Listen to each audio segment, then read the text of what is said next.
that when you start talking about those numbers because of growth, quite a bit of money goes into paying our teachers that need to be in front of our students within the classrooms, and paying for the paraeducators. And I say the growth is also a little bit different than the growth in the general ed population, in the fact that the growth within special ed and where it is has a huge impact on our budget. And so when we look at our students that are moving in and growing in the fastest programs, we're looking at our most intense programs that have the smallest class sizes with a teacher to paraeducator ratio.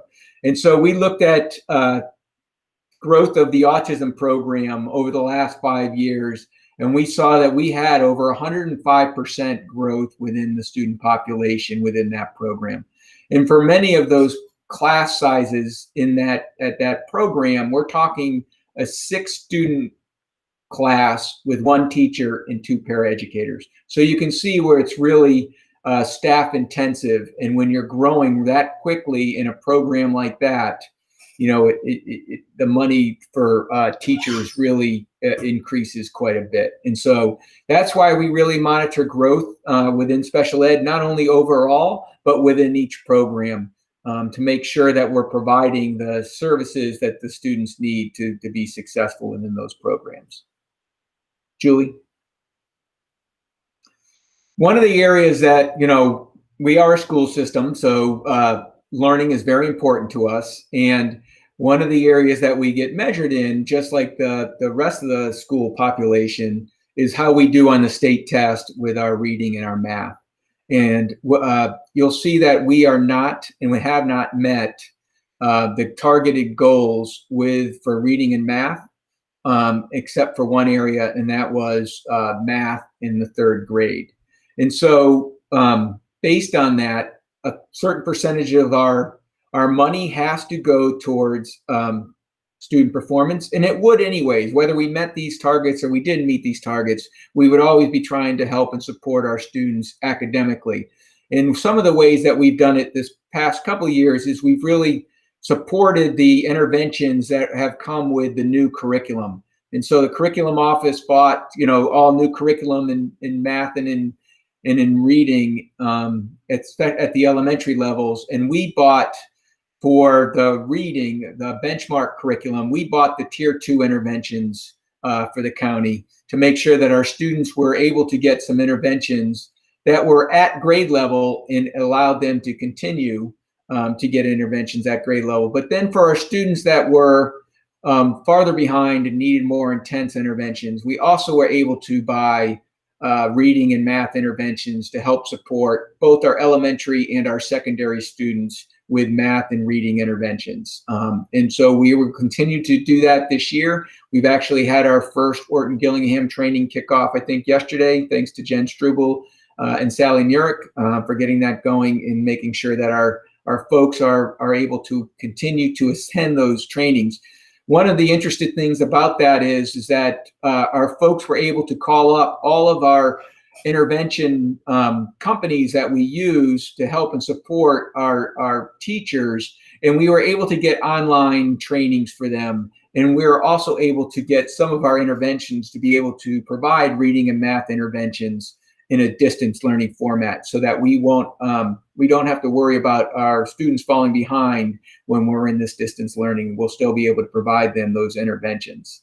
And so we have quite a bit of money going towards helping our students perform academically.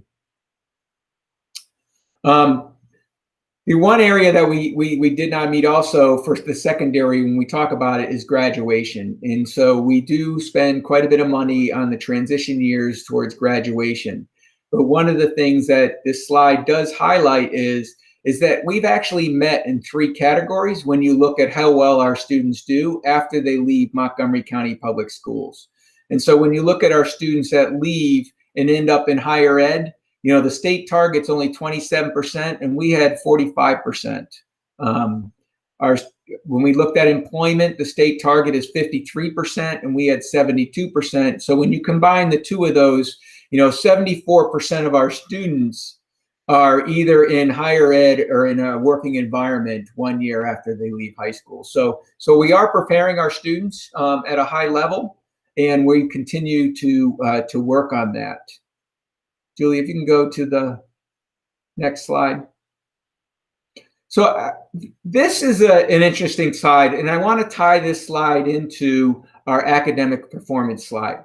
So when you look at our students in least restrictive environments, the state looks at 2 areas, but really it's broken down into 3 areas. And it's all based on the amount of time students are with their gen ed peers in the classroom. And so, you know, the state target is that 80% of our students are in with their gen ed peers. And so we didn't meet it. We are at 67%. And they really do not want more than 10% of our population to be in self-contained classes. When you look at 40% of the day, you know, you can think of a student that's in special ed classes for the majority of their day. They might be in an elective with some gen ed peers, but for the most of the time, they're in a class with all special education students. And the reason why this is an interesting target for us is because where our growth is. So our growth right now, the majority of our growth is growing the fastest with our students with the most intense needs. And so they're in our programs that are self-contained classes. And so therefore, you know, that has a huge impact both on the LRE first target, where you want them to be in the gen ed classes 80% or more of the day, and also in the second bullet, where you want them not to be in a class where they're with self-contained peers 40% of the day. But we have a federal obligation, as everyone knows, to have our students in the most appropriate placement. And so we do work on this. We have strategies in place where we have coaches working with gen ed peers, gen ed teachers and schools right now in a pilot program to try to figure out how to integrate some of our most intense students into the gen ed day. But it's not at the level that we were going to be able to hit the target for this next year either. But we still continue to work on opportunities for our students to be with their gen ed peers. And the reason why I wanted to tie that into the first target, because the first target is tied into the state goals for reading and math for our gen ed peers. And so if they don't have the opportunity to get the curriculum that our gen ed peers are getting in reading and math, it's very difficult for them to pass that state test. And the last thing I want to talk about is where our money and the supports and our goals are looking at our social emotional supports. And one of the areas that we are improving on, we still haven't met, is suspensions with students with disabilities. This past year, we were in a situation with the state that we had to actually create a plan to directly address this as a system, not just as a special education within Montgomery County Public Schools, but as a Montgomery County Public School system as a whole. Now, we were able to get our numbers to move in the right direction, so we are no longer required to create this whole system-wide plan. But because the plan was done so well, and it really is working on how do we work with our students that are not acting the way that we would think of them to act in a school, and therefore they end up being suspended. We're working on with our all the other offices across Montgomery County to figure out a way to work on providing more behavior supports to our gen ed teachers. Julie? And this is, once again, when we even break it down further with our suspensions, what this shows you is that our Black or African American students are 5 times more likely to be suspended than peers in other racial categories. So we really do need to work on not only suspensions as a whole, but we need to work on who is being suspended and why are our African American students, and this doesn't break it down even farther, but if we broke it down even more, we would see it's our African American male students that are being suspended at a much higher rate. And so we are working with the equity unit, working with our restraint and seclusion unit, which really does focus on de-escalation skills more than anything else, to talk to our staff that are going through those trainings as to what you would think of as a reason to possibly need to use a de-escalation skill. And is it really a behavior that needs to be escalated to a point where a student needs to be suspended? So we're working with Troy Body in the equity unit, and we're working with Rochelle Rubin's group that's focused in on study circles to try to figure out how we can bring these numbers down as more of a systematic approach.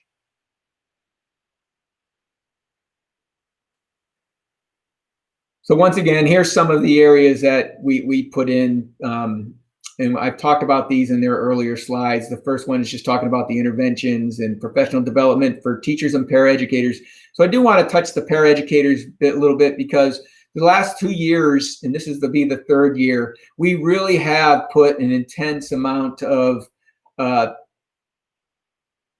professional development in having our paraeducators work more with our students in a way that they can support the interventions in a more academic approach. And the fact that they will get the same and are getting the same trainings that our teachers are getting with interventions. So we really want to make sure that our paraeducators are trained up to be able to help and support the students, because they tend to work with students more on a one-on-one basis or in a small group.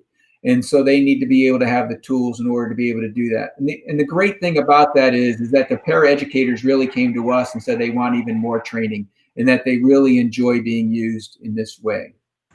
Kevin, I'm going to interrupt for 1 second. Those people that are on the phone, we found a way to get you in. So if you want to try the link again, you should be able to get in now. Julie, what actually, I'll talk to you later about how you got them in, because I had a similar problem with an earlier meeting today. It's whoever sets up the meeting, and I didn't set it up. My secretary did. So she was getting all of those things and she wasn't on. Okay. Okay. Sorry about that. I really do apologize. Didn't know that happens. I think it also only applies to those folks that are calling from outside of MCPS, if I'm not mistaken. I believe that's correct. With MCPS folks today, so. So Julie, you can go to the next slide. I touched on all these when I was talking about the data. Okay, so this is my group, my section. Yeah.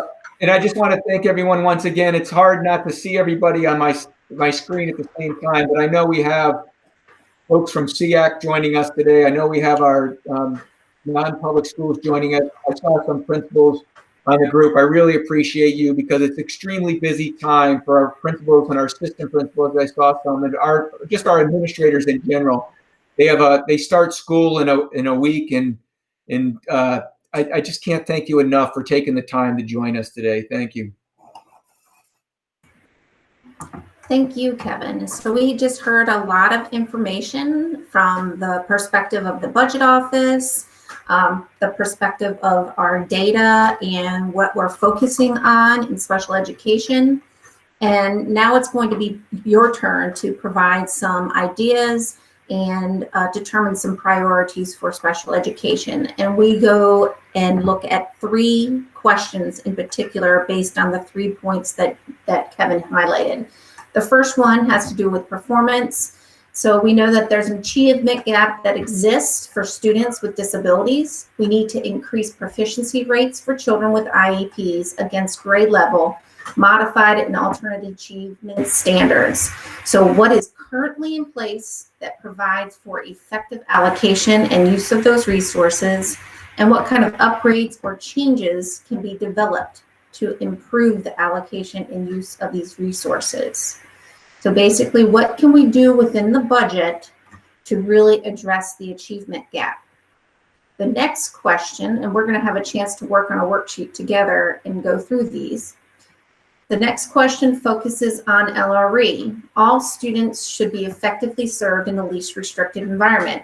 Current state indicator data demonstrates we are not meeting MSDE targets. We need to increase the number of students being served in that LRE. So again, what's currently in place that we want to continue, and then what kind of upgrades and changes might we be able to put into our budget to address LRE.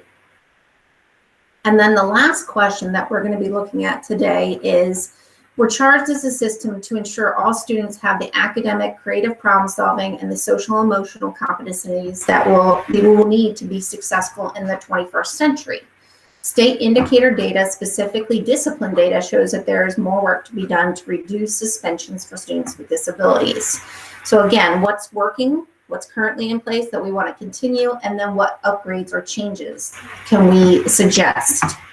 So what I'm going to do is I'm going to Julie, can I just say one thing before you release them? I do want to ask a favor from the group, because one of the things that bubbled up a couple years ago and that's really benefited our system was when folks kept saying that we need more support for decoding, and that really brought about the whole thing with Orton Gillingham and bringing that about. I would love to have the school-based folks that are here tonight to talk about specific things that you need within your buildings that would be beneficial. I would love to have the parents and the other folks that are not with Montgomery County Public Schools talk about specific things that you need in order to think would benefit your child, or if you're with another group of students that you are an advocate for, or an organization that you're an advocate for,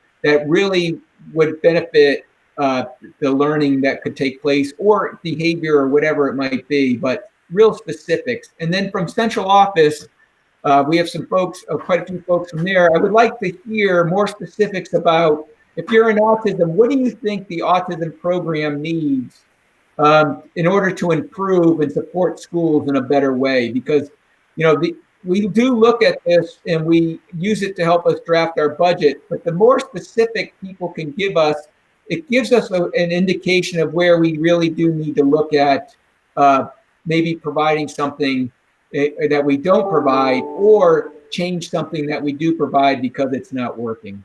Thanks, Julie. So I love how you framed that, Kevin, for the different audiences that we have on here. I put a link in the chat box. This is the link to our worksheet and that we're going to be working from. So if you could click on that link.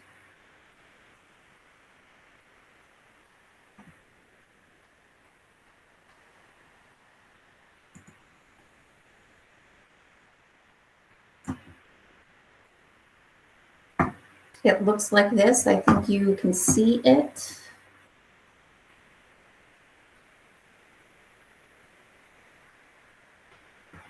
Can you see my chart on the screen, or do you still see the PowerPoint? We see your chart, Julie. Thank you. So I see that a couple people are coming into the document. So you can see that these are the 3 questions. And right now, this is the brainstorming time. So as Kevin so nicely framed it for us, we are going to put in our ideas in these boxes. You can answer question 1, scroll down lower so you're not writing on top of other people. But right now we're going to take the time to brainstorm and type in these ideas. And then we're going to discuss the ideas, and then we're going to prioritize and select which ones we would like to move forward in the budget or recommend for the FY22 budget. Any questions on the directions? Julie, if someone's joining by phone, is there a way that they could participate at a later time, or we could send them some information as to how they could participate in this part of it? We actually are recording this meeting, and so we will be able to have that record, and I can send the link to this form right now via email. I can respond to our Outlook invite and put it in there if that helps.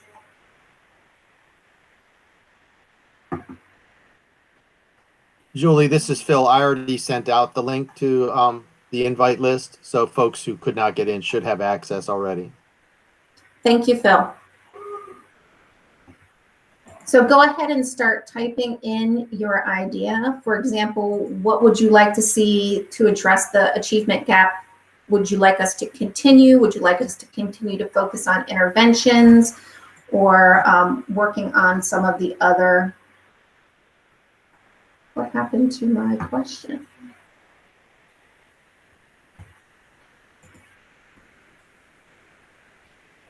I totally lost question 2. Do you see question 2?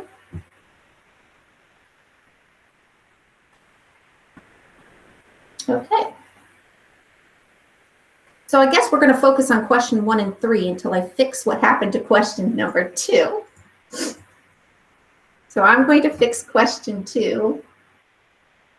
I'll put that back up here. Julie, I sent out the link to both the questions and to the agenda a little bit ago. Okay. And if you don't have, I have copied the questions. I could add it in if you don't have it, or. Yes, if you could go ahead and add question 2 back into my document because it disappeared. Because everybody has writing rights. Yeah, I will take a moment, but I will find it.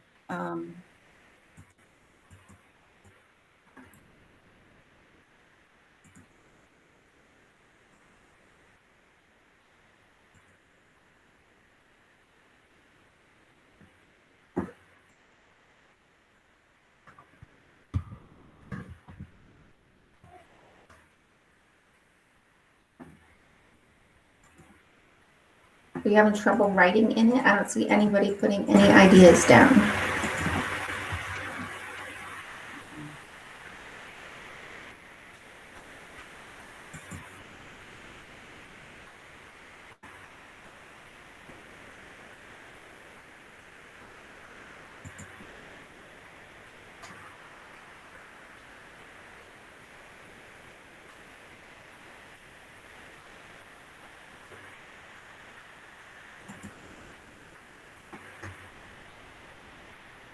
Which one is question 2, Julie? LRE. Okay.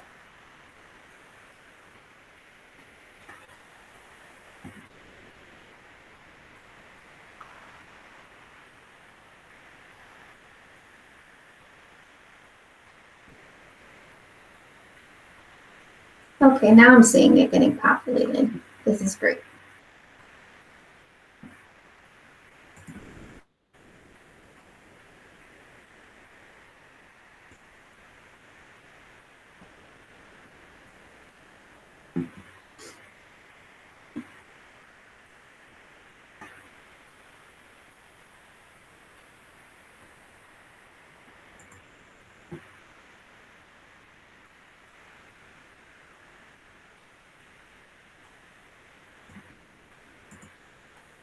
It didn't go in there very well.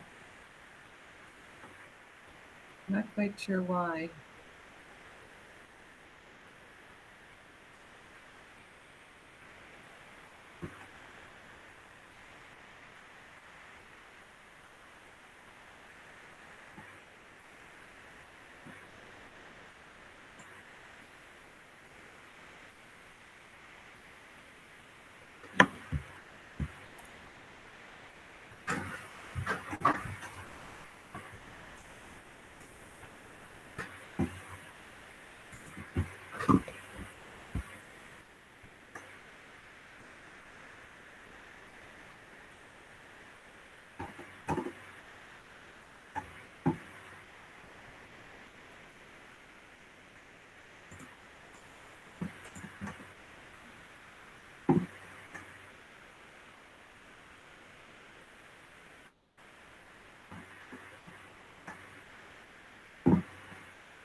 All right, I'm going to pause right there and go and look at the first question, because oftentimes when we have ideas, we kind of build off other people's ideas. So I'm going to read through the selections on question 1. Feel free to keep adding to question 2 and 3. And if that triggers a new idea as you hear the conversation, or if you'd like to come off mute and advocate for a particular idea, that would be fine. So the first question has to do with the achievement gap. And some of the things that were stated was to continue to offer an increased professional development for paras, for all students, use training programs of Read 180 classes specific to students with IEPs. Again, another one for reading classes, using self-contained classes, Read 180, reading interventions for English plus ESOL, more multi-sensory supports. Ensure that teachers and schools have access and permissions to use needed programs and platforms for students. Tutoring via Kerwin. Again, an interventions helping students like OG for grades K to 2. Another one for interventions, helping students grades K to 2 and OG. I have 2 of them. Small group learning, teacher and para using breakout rooms. Any other ideas for question number 1 in the achievement gap, or if anybody would like to speak to one of the things that they wrote down?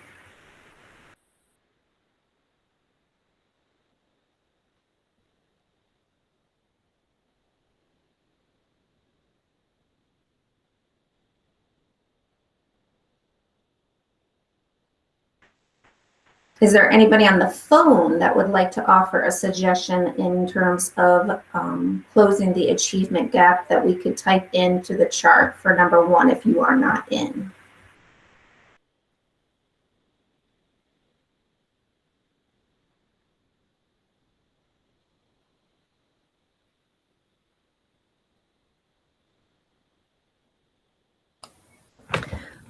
Hi, this is Brooke from the Down Syndrome Network of Montgomery County, and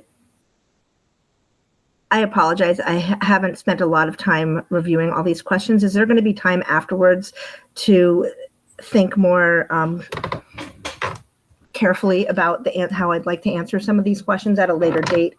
Because I certainly have ideas for at least the population that I work with. Sure. You feel free to send us more information. The whole purpose of this meeting is to gather that information from the public to determine priorities. And typically in this meeting, we wean it down to some of the priorities that we definitely want to move forward and recommend.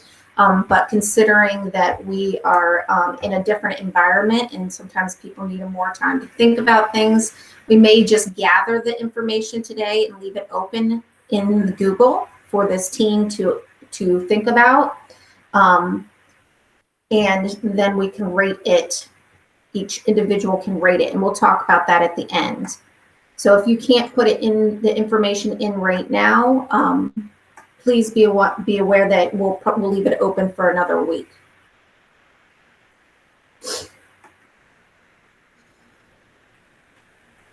So an addition was training of Math 180. See if there's any other additions. Does anyone want to speak to what's working and what they would like to see continued in FY22's budget in terms of related to the achievement gap?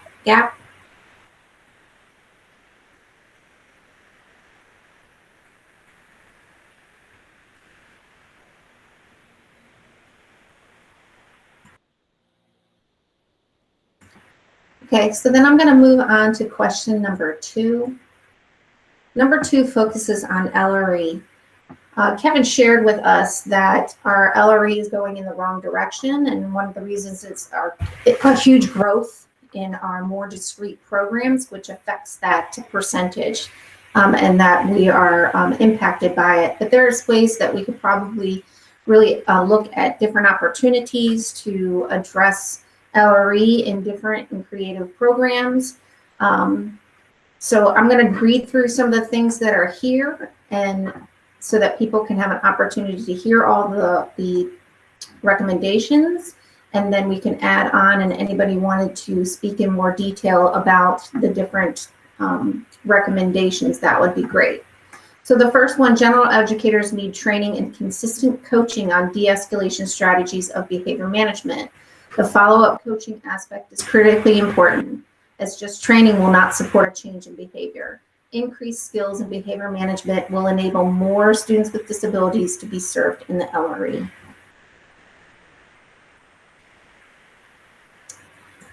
Another recommendation is to add additional homeschool models. It has been a path that we've been on for several years, to shifting schools that are currently staffed as an elementary school LAD model. And then we have another staffing model, which is a homeschool model, which is based on hours of service. They provide the same delivery of services. It is just a staffing model. And so we've been shifting 2 to 3 schools each year in every budget cycle.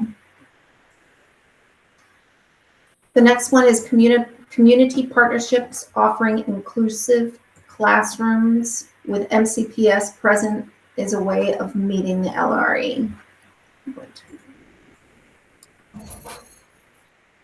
NEST program in New York City is a good model for inclusion. It would be great to do a pilot following this model. Can anyone speak to that? I'm not familiar with the NEST program.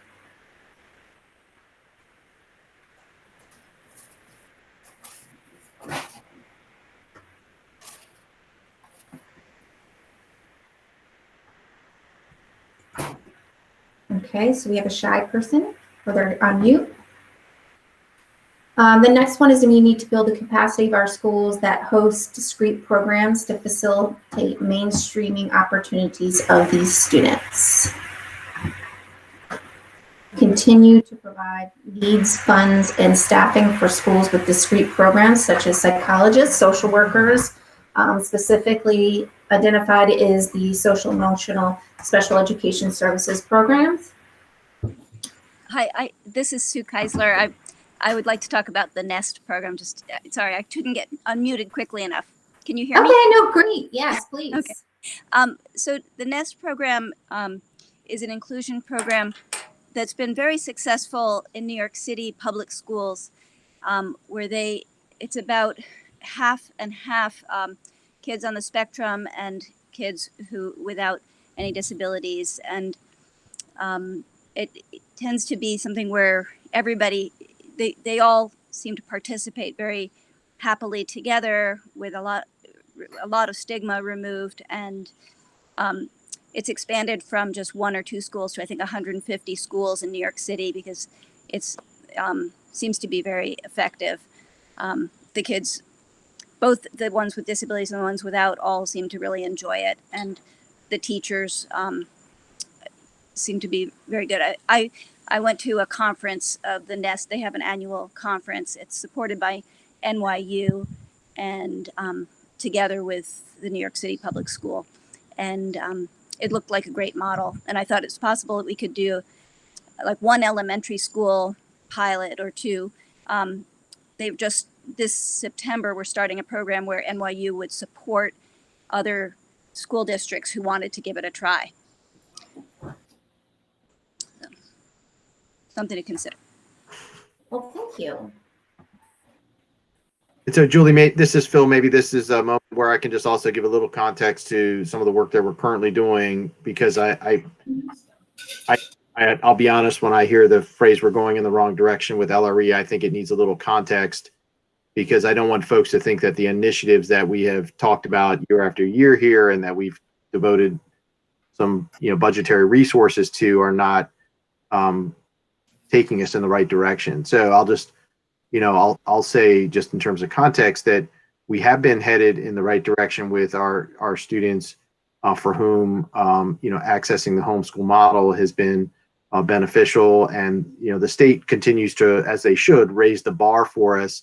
The bar really there is looking at the percentage of students that, as Kevin mentioned, are served in LRE-A, which means that for 80% or more of the time they're in with their general education peers. And so we've been making some incremental progress in that area and going in the right direction. It's been very minor progress. We have increased our students that we are serving in LREC, which is those students served in our most restrictive setting. So it's almost like we're kind of pulling from the middle. Some students who are in the middle there are going in the right direction, being included more. Some students, who are more impacted are being included less. But in terms of the NEST program, I just wanted to share that we also have a partnership with the TIES organization, and we are piloting already with we started with 2 schools, but we're expanding that next year, and it's really all about piloting the programs for increased inclusion for students with significant cognitive disabilities. So we're expanding that to 2 additional schools next year. But we can certainly, ask the TIES organization to help us, as I have in the past, look at programs nationally, which could include NEST, to help us use as models for the current pilot that we're doing. Thank you, Kevin. Thank you, Phil. I appreciate the context. That really does help. Additional suggestions, recommendations is to continue to provide need funds and staffing for schools with discrete programs. We mentioned that. Thoughtful assessments of special ed students in testing. Example, no paras in advanced level classes like compacted math. Training staff to be better equipped to modify lessons and teach all students. And that would require professional development. Making inclusion a priority and value within the entire MCPS system, seeing and acting from the perspective that students with special needs benefit from being in school with children who have learning differences. So when I look at that comment as an example of some of the ones that were written, how would that play out in the budget? What would that look like? Would that look like professional development in order to reach that? Would that look like coaching? So when we make some of these recommendations, we would need to always couch it in the sense of what would that look like and translate into funds and budget as we're making some recommendations. When I read this, it looks to me it would be possibly professional development and maybe coaching. So that would be something that I would think about when I read that particular entry. Anyone else would like to provide any more context to the suggestions recommended under question number 2? Hi, this is Brooke, and I was the one who made that comment about, I guess about inclusion, and I think that you're correct. I think that it would be more coaching and educating educators, because from the perspective of the organization that I work with, but also having 3 children in MCPS, I think that there's a different level of valuing of kids with special needs within the administration, and also just within teachers. And so I think that with the coaching and providing more resources to the teachers and administration and accountability.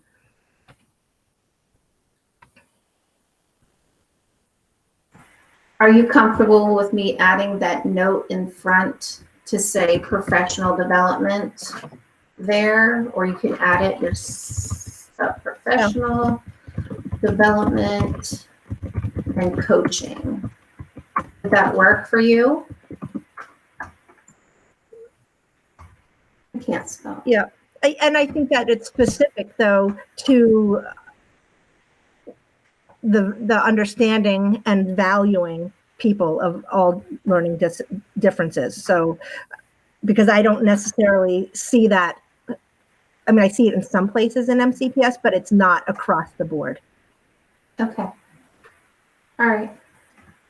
Hi, this is Christy with the ARC Montgomery County. If I can just kind of, tail delve on that, we're seeing right now, we've just reopened our program. We have our kids back in, not at full capacity, but, and our students with the more severe autism and some of our other students, right now in the summertime have really blossomed, especially in the social emotional, the differences, because they were at home for so long and so many of their routines were gone. And now we're learning alongside, being alongside their typical peers. It's really been quite amazing to see the difference in them. But I will just caution, one of the things that we found is that when they came to us, weren't wearing their shoes anymore. They'd gone back to a lot of those habits. And I wonder, when everything gets back on, that's going to be a big piece to have to go back and really work with these children, students, to get them back to where they were. But I would say to you, the social emotional with that inclusiveness is so important, because it is the mimicking, it is watching, and even though it's noisy, it's chaotic, it can be all these different things, they do tend to get used to that, and they tend to really react to their friends around them.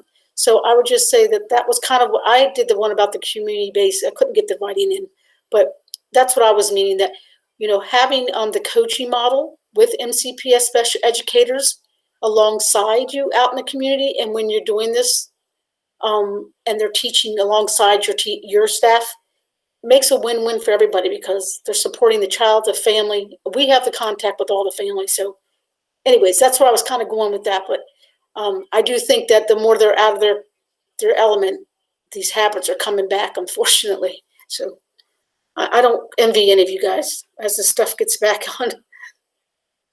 So thank you. Any other additional recommendations on LRE?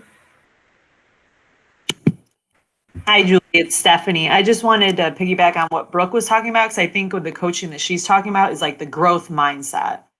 And I think if you could include, I know it says staff, but especially leadership, because I think it takes the administration to really exemplify that priority to having the students in the LRE.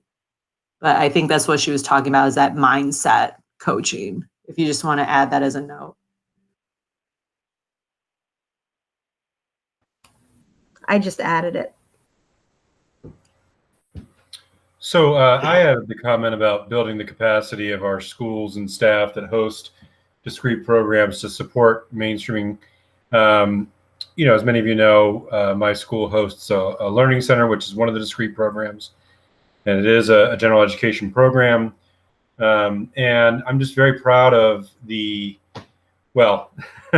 brick and mortar, maybe not online, but at least in brick and mortar, I'm really proud of the mainstreaming opportunities we've provided for our students who are in the Learning Center, and just how inclusive a program we run. And I would just really like to see that mentality be expanded, particularly amongst the elementary schools that host discrete programs, to try to foster more of a sense of collaboration amongst the discrete program and the HSM and resource programs that are housed in the same building, to try to facilitate the opportunities for those youngsters who are in the discrete program to access the general education classroom and the mainstream, because it's just been, we've just had a great amount of success with it. We've been doing it for years. We've really been doing it since we've opened 8 years ago. We opened the school 8 years ago, and we just had great success with our students, but it's also just become a real great cultural experience for our school, and just part of our identity, and has really helped all of our students learn about working together, and we're all different and we need different things. And I would just really like to see that become more of the standard amongst those elementary schools in particular, but for all schools that host discrete programs.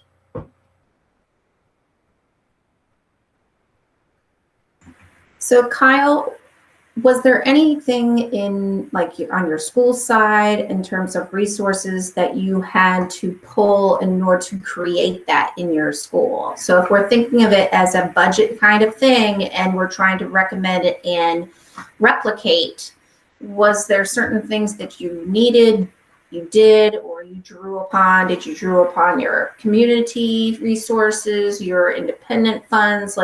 What did you do to create that in your building? Sure. So to be honest with you, the thing that really helped facilitate that was the expansion of homeschool model. We have tremendous staffing in our homeschool model. piece. We also have a lot of staffing in Learning Center, but because we are well staffed in our homeschool model, we are able to be flexible in supporting students. And so I really want to encourage that to continue.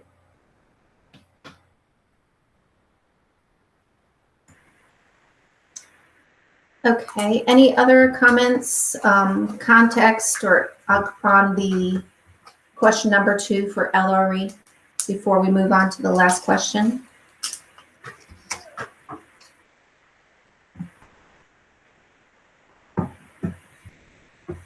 Okay, question number 3 has to do that fact that we are charged with academic creative problem solving and social emotional competencies, and our indicator data in the area of discipline needs a lot of work, specifically in the area of suspensions with our African American students.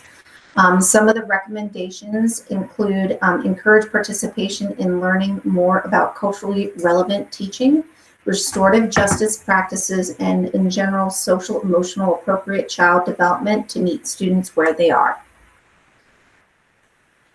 There are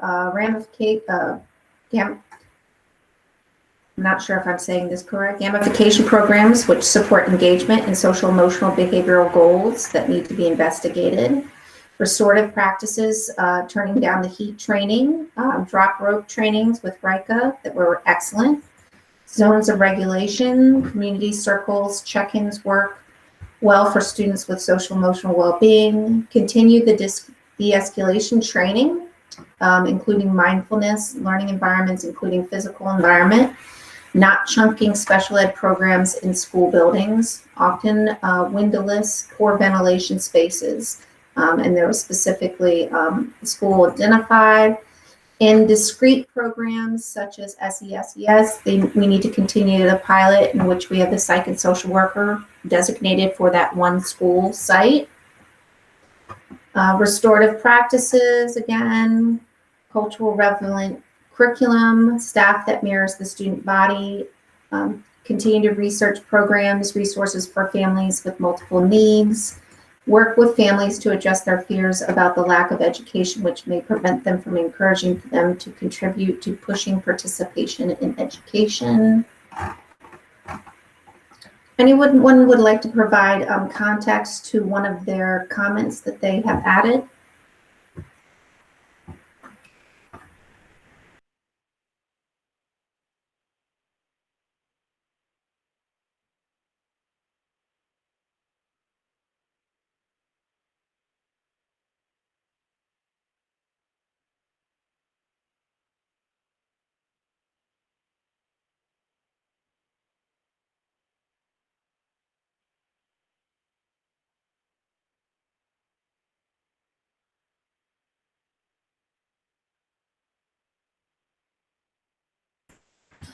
So there's not a lot of conversation around this topic. I feel like people put a lot of great recommendations down on the last column, and we are doing a lot of these practices currently. So there's a lot of continuation of some of the practices that we're already doing and encouragement to continue them on. So normally in our regular meeting, we would take these and we would consolidate them down, and we would give you a voting function to decide which priority we would like to move forward and to focus on. So we're going to do this a little different. So I'm going to leave this site open for this week, and then I'm going to consolidate the different ideas. And then using the email that I did for the invite, I'm going to create a voting function at the end of the week. So you can continue to add things through Thursday of next week.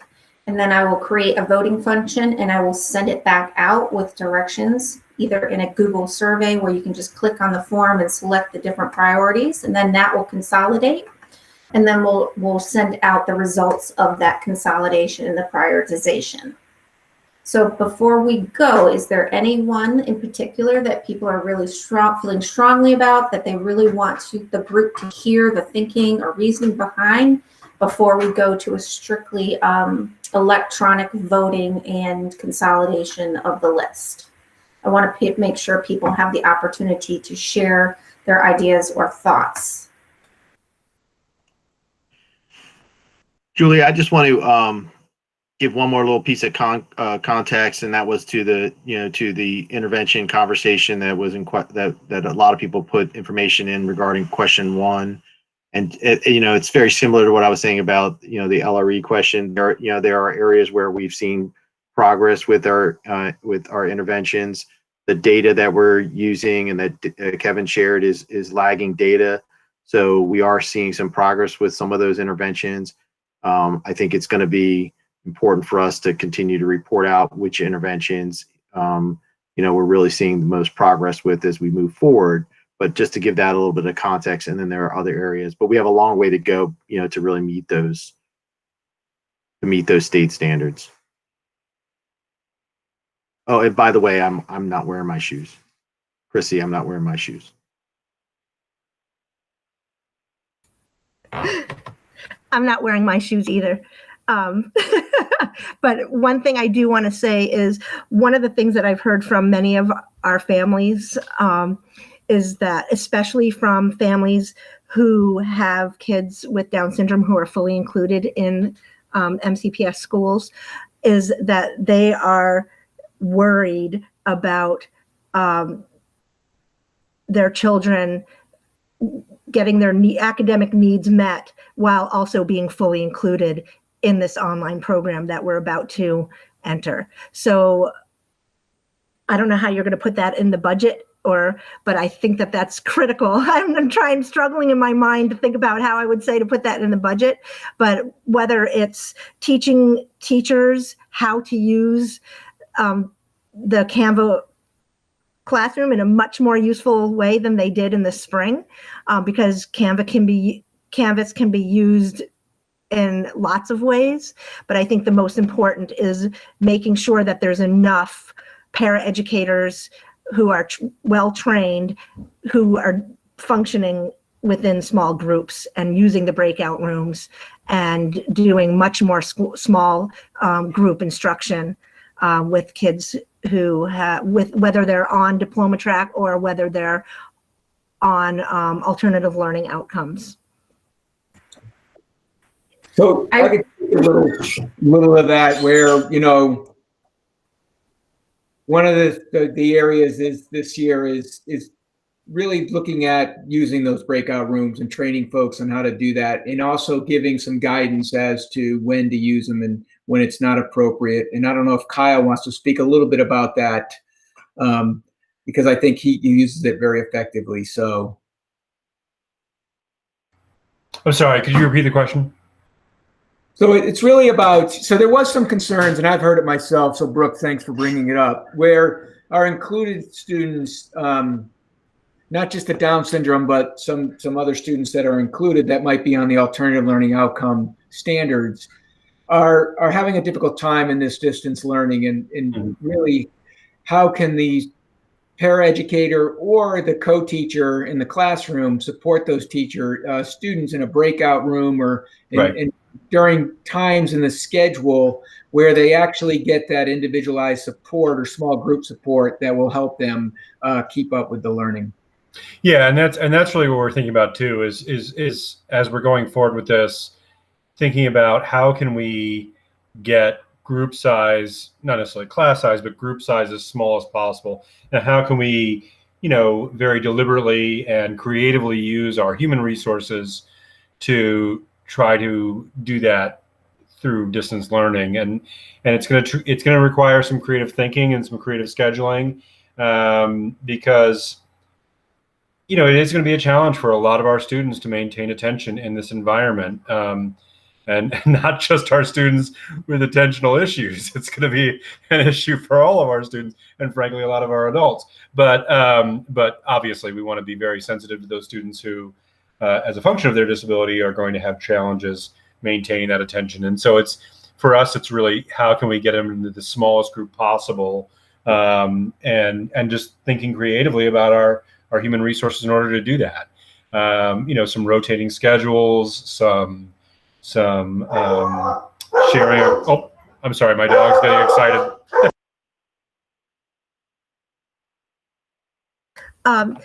While Kyle is on mute here, while his doggy's barking, Kevin, I wasn't just speaking about kids who are on alternative learning outcomes, because there's lots of kids with Down syndrome, at least from my organization, who are fully included on diploma track. And so and also, like, for example, they're the only child at their school with Down syndrome. Mm-hmm. And so the concern from those parents is that they're trying to wrap their brains around how it's going to work. Right. And I'm sorry, I'll say, the delivery man left, so I'm better now. But no, again, it's really going to be thinking about, because I have students who are fully included who are, on general education curriculum. I also have a handful of students who are on the alternative curriculum. But it's really just trying to be as creative as possible with our staffing to try to reduce the size of the group as much as possible. I don't think that we'll have too many circumstances where we're going to be able to get to 1-to-1, but trying to get that ratio down as low as possible, using those Zoom breakout rooms to try to do it. But the bottom line is, I mean, this is why we have a brick and mortar school. It's not going to be as effective. We recognize that, but we're going to do the very best we can. So if I could ask on a budgetary side, does this mean that you're going to have more staffing need so that there's more supports for students for the point of, so when you talk about budgetary things, is there going to be more, I don't know, paras or whoever available or whomever teachers to help support these children or these students, because for your point exactly, all students, keeping that attention, keeping them engaged and making sure they can, in fact, also navigate their computers and such so they can get in and out of these teaching rooms and stuff. So is that going to be part of this discussion on, as far as a budgetary need? Is the need going to be more now and in the future? So I can't speak to the future, but for the coming semester, my staffing model is commensurate with what it was prior to distance learning. It's obviously a little different because our enrollment is a little different, but it's commensurate with what we would have in traditional brick and mortar. So for us, it's then, I don't want to give the wrong impression. I feel very good about how I'm staffed. I feel that it's fair and appropriate. It's a matter of being creative in this environment and thinking a little bit outside the box. And people who are kind of used to certain roles, maybe asking them to help in different ways, and be creative to try to make sure all of our students are engaged to the maximum extent possible. So I might add, this is a great conversation.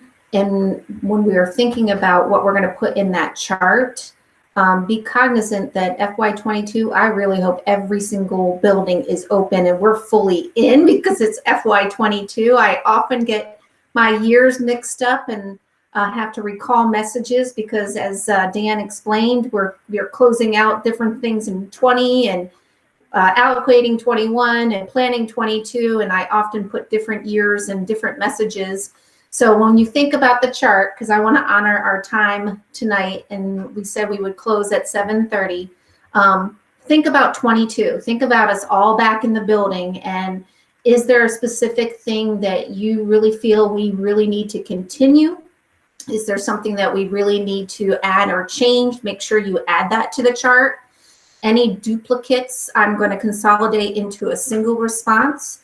And I will send out a way to survey, and you can select multiple things that you want to move forward, and we'll see how the priorities come out at the end of the week, maybe 2 weeks, depending on how long it takes to get all the data together and consolidate it.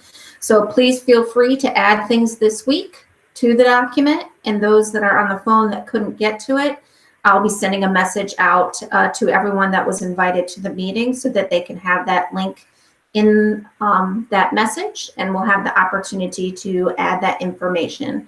I can also send a link for the PowerPoint if you missed that. so that you'll be able to see the specific data if you'd like. So I just want to thank you all for participating tonight. I always appreciate the time with you to discuss the budget and get all the different stakeholder feedback from this group. Kevin, you have any parting words? Yes, I just want to once again thank everyone, but I also want to say that I enjoyed listening to the LRE discussion and the inclusion. You know, that's one area that, you know, we are chipping away, like Phil said, and we're trying pilots here and there.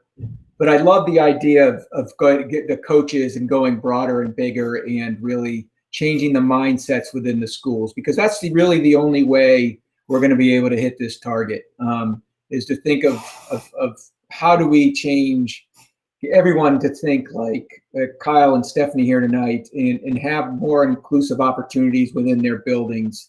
And it's really looking at the schools that are doing it and taking their best practices and expanding it. And the only way we can do that is really to have people to help coach the other schools through the process.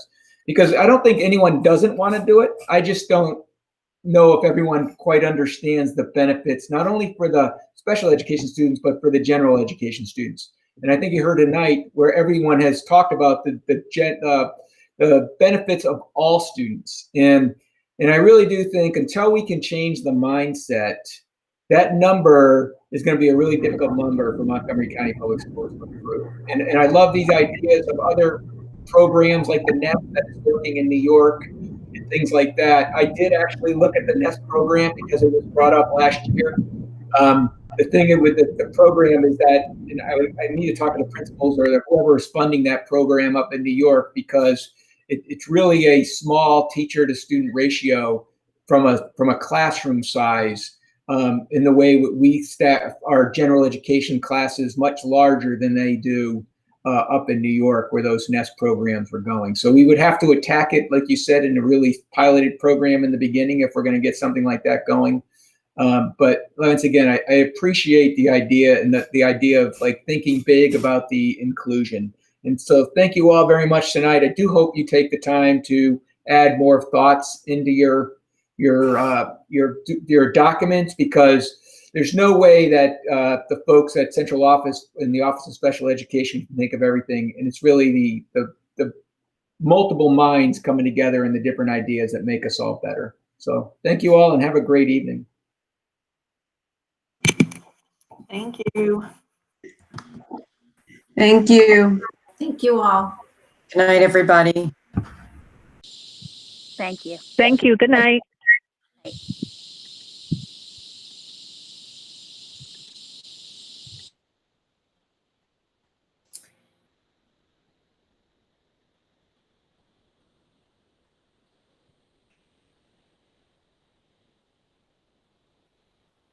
Hey, Julie. I can't hear